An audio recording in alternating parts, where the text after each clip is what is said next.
Hello again. Hi, it's me, Sonali Ray, and it is so good to be able to come back and do another video. I have been busy. I know you're like, what have you been doing? None of your business. Truth be told, I'm actually, I got my laptop back, but unfortunately, it's not, they didn't fix what they were supposed to fix. So I'm still having a little bit of challenges with some things. But I'm here because I want to answer a couple of questions that I've been getting on this page and to address a couple of comments. Okay. So it says, thank you for the information. This comes from a Stephanie Gant. I'm still getting my stuff together. Listen, mama, we all trying to get our stuff together. It is okay. And it is actually my pleasure to do this. I said it before and I'll say it again. There's a lot of things that you're not going to know, you don't know. And it's not going to be said.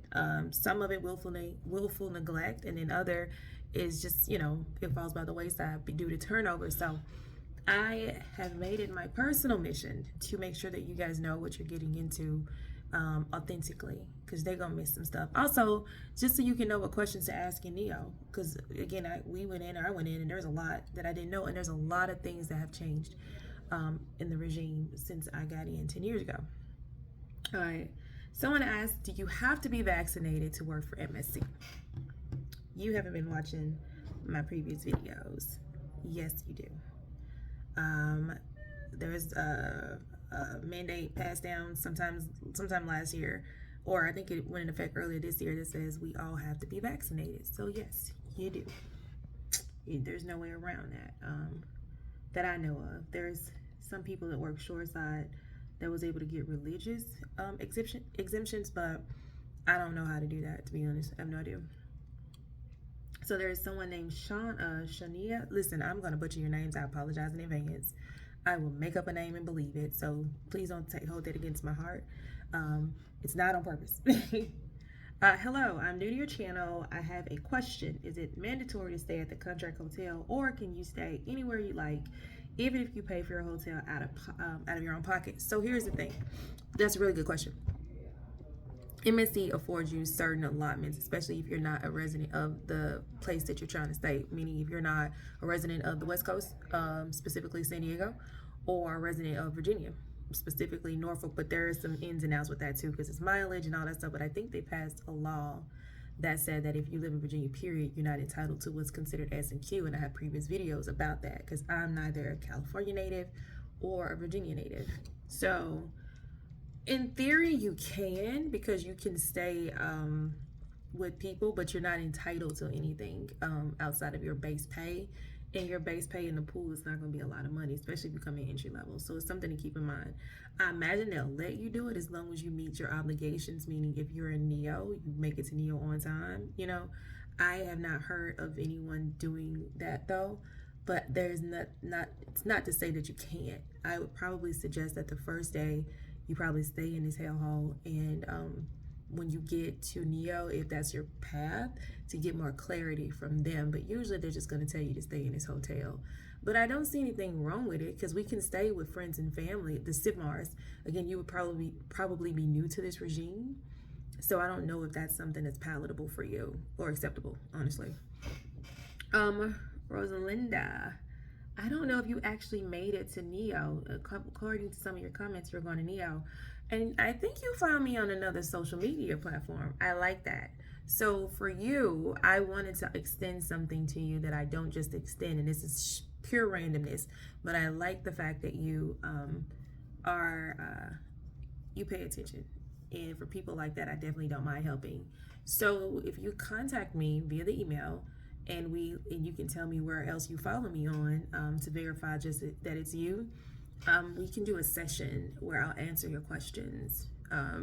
It won't be a super long session, but I see that you have some questions and some possible concerns, so I will do that for you. Y'all better book me while you can, because when I get busy, it's gonna be curtains for that.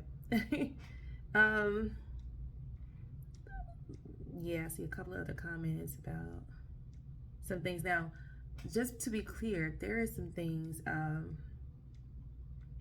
that you should know. Like, remember I told you guys that they track me? Go figure. Earlier today, housekeeping, I had the little thing on the door because I didn't want anybody to come in here.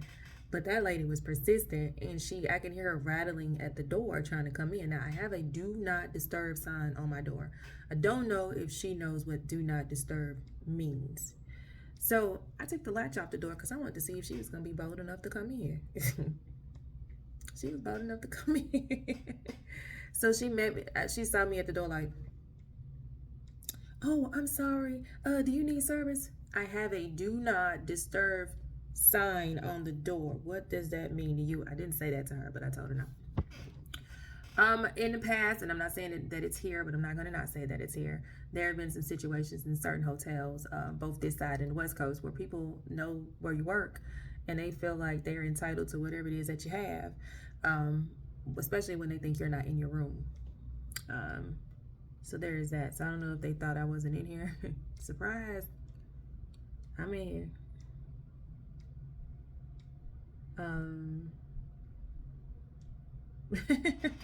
Whoever is someone named AS, I'm reading your comment. Thank you for your compliment. I appreciate that. Kenny. Oh, so Kenny, when it comes to your money, and them not paying you stuff, just harass them. It's that simple. I sent some emails the other day, and y'all, it was so funny.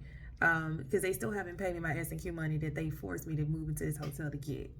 I could make a video on that alone. But the cliff notes to that scenario is I sent something, and there is a little bit of discord within back office. And you could tell how people write certain emails to try to make somebody look bad. Well, the person that was trying to make the other person look bad, I think it backfired because Mama was having none of that. And I was just sitting there reading the back and forth laughing. I was like, ooh, this is getting good. All I needed was some tea or some popcorn or something, because the correspondence, y'all should have seen this thread, because when you email, sometimes people will CC everybody in it. So now I know some people that I didn't know. There's some names I never heard before, but now that I know that you exist, fair game. But I'm reading this stuff, and you see the back and forth, the professional battling, like they throwing each other uppercuts and all that stuff. Hopefully it will be resolved this week. So Kenny, my advice to you is to just stay persistent, not necessarily harass them. I was joking about the harassing part, but stay persistent. They'll eventually say something. Now, my next point of action was to take it to a higher level. I do not have a problem with taking it to the higher ups, because that's what the hell they're here for. You get paid to resolve things that couldn't be resolved at the lowest level possible. So maybe and ironically, and this is the crazy part, when you start going up to the higher upper echelon, within the regime, things seem to get done like that. It's crazy. Now, when I send it to them, I get a response, excuse me, and some resolve like that, but it took me 3 weeks to pull that trigger. So there is that. AJ Campbell, sure. I am around until I'm not. If you guys work here, you know that sometimes we have neither the time or the physical energy to be at everyone's disposal. Because I do have a life outside of this. I can't say they changed things. Okay, someone was liking something else. I don't see any more of these comments or any questions. Oh, someone asked how hard of the test that you have to take when you go to NEO. Listen, it's not that hard. But if you are nervous for whatever reason, I would love for you to consider, and I'd love to encourage you to just brush up on your reading, brush up on your arithmetic. I don't remember what it was 10 years ago, and you got to remember they change stuff over time. So they're not going to give you the exact same test I had 10 years ago. They don't even go through the same format from there to this. So I don't think this test is designed to hurdle you or trip you up. I think it's more designed for people who don't understand and have a grasp on the English language comfortably to take it. But to be honest, it's not something that I would really worry about, because it was like a 7th or 8th grade level when I got in. So they're not asking you to be Einstein. They're just asking you to be competent. Okay. Now, were there people that failed that test? Yeah, it was. It really was. I'm not gonna lie to you. It was. But the majority of us passed it because it's not something, again, it's not necessarily designed to trip you up. But if academia is not your thing, or if you may have an issue with dyslexia, you might be dyslexic or you have dyslexia, stumbling on it. I'm not sure what your point of action would be. They can't discriminate based on a disability, but this is the government and they're going to do what they want to do. I'm not trying to deter you from coming here. We need as many people as we can get, like bring a friend. But I would just encourage you to kind of brush up on your academics if you need to. If you're afraid, reading and all that stuff, I don't think they're going to make you get up and read out loud in front of class. They just want to see where you are here and if you're able to take orders and things like that. So don't really worry about the test. It's not going to be that hard. I doubt if they give you physics or quantum physics to dissect. It's not going to be that bad. Another question. When your ship is in port, what are your working hours? Also, when the ship is in port, do you sleep? Wait a minute, I can't see all of it. Do you sleep on the boat or spend nights at the... This is a long question. At the hotel, thank you. Okay, so I'm not sure what hotel you speak of. And I'm not... This guy's name is Luke. Luke, I'm not sure if you... you have to go back and look at some of my videos, Luke, to get a clear, concise consensus of everything that is going on. But I'll answer this because I'm here. When your ship is in port, your working hours are whatever the captain says. Generally speaking, when you're in port, they may, depending on your department too. Some departments, if you're an engine department, I mean, their hours are 0800 to was it 18 something? I don't know. So you work based on what your department head says. Food service usually is about the same, but sometimes they'll, change it a little bit so everybody has an opportunity to get off and have liberty. Liberty is when you're able to get off the ship.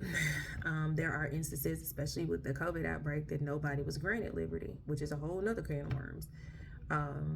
You said it was a two-part question. Also, when the ship is in port, do you sleep on the boat or spend nights at the hotel? Well, once you are on a ship, you are no longer you're not eligible for the contract hotel unless there's special circumstances. There's always a loophole. But generally speaking, once you're assigned to the ship, you're assigned to the ship. Now, if you're in port and you don't want to sleep on the ship and the ship is going to be there the next few days, a lot of people will go, spend time at a hotel just to decompress and get away from, everybody and do their own thing. So you can, but it's at your own expense. They're not going to pay for any of that. But again, each ship is different. So captains can run their ship any way they want to within region, within regs. So a lot of this stuff, I could give you the answers to it, which is what I just did, but it can change based on the ship because there is no one size fits all. Every ship is different, truly. Okay, I think I already answered that. For someone, for Mr. or Mrs. Griffin, I can't tell who that is, if that's a guy or girl. Let's see. Someone named Keep Pressing, you're welcome. I'm a former Air Force veteran. How did they treat veterans in MSC? How did they treat you? I'm not sure if you're asking, do you get some sort of special treatment because you're a veteran, but they're not going to roll out a red carpet. You'll get a different set, not set of rules, but you'll get a different experience only because you have military time. And they'll ask you to buy your time and all that stuff. But I don't know the ins and outs of that because I'm not a veteran. So I can't really give you that information in totality. But everybody gets treated the same. There's no, here's the new veterans and then there's everybody else. No. You get treated based on rank. And in everything, it's not what you know, it's who you know and who likes you. Okay? So... I said this was going to be a quick video. I lied. I'm sorry. Didn't mean to. Yeah, I had a few questions and I wanted to kind of cover it so that I wouldn't so I don't have to keep answering the same thing over and over again. I want to clear it up. Stephanie, you are welcome. Someone asked if I could talk about the pay. What you see online is your base pay. That's not what you're going to get paid. I'm not sure if that's just a way for them to deter you from coming, but your pay is Your pay is going to be determined on your position, and it can vary from ship to ship. So if you're on the ship that has birthing pay, that's extra money. Birthing means you get an extra $30 a day just for sleeping and sharing a room with multiple people. So you wake up with overtime money already in your pocket. You know what I'm saying? In addition to overtime, in addition to where you were located, you get money. In addition to things called fire parties, in addition to, there's a lot of variables and there's a lot of ways to get paid. So with overtime and all those other stuff, your check would be nice. Even at entry level, there's a lot of people who decide to stay entry level for a long time, so you'll be okay. That $24,000 a month, a year, that's not what you're getting paid, unless you don't go to work. In which case, I don't suggest you come here to not go to work. I mean, you can, but what's the purpose? I think I'm going to end this video. I actually have other videos up, but they're a little bit more serious, and I'm not completely confident in sharing all that stuff with y'all, but I do want to share some things, also some legal stuff attached to it, so I may not be able to say everything, so I need to go back and review it, but I'm gonna keep the videos coming, and hopefully you guys like the content. You already know I want you to like, subscribe, and share, because again, there are so many things that I can't share because I don't have enough followers, apparently. Boo. So there's photos of things that I can't show you. So even if I tell you certain stuff, you're gonna be like, I don't believe her. I can't show you the proof on here because it's I don't have enough followers to tell it all. So I don't like telling half-ass stories. I like to tell the truth. Anyway, if you're watching this in the daytime, I hope you have a wonderful rest of your day, or a wonderful evening if you're watching this at night. Anyway, be safe out there. Make good choices. Don't be afraid to make new friends and ask questions, especially if you're going to come here. Anyway, bye guys.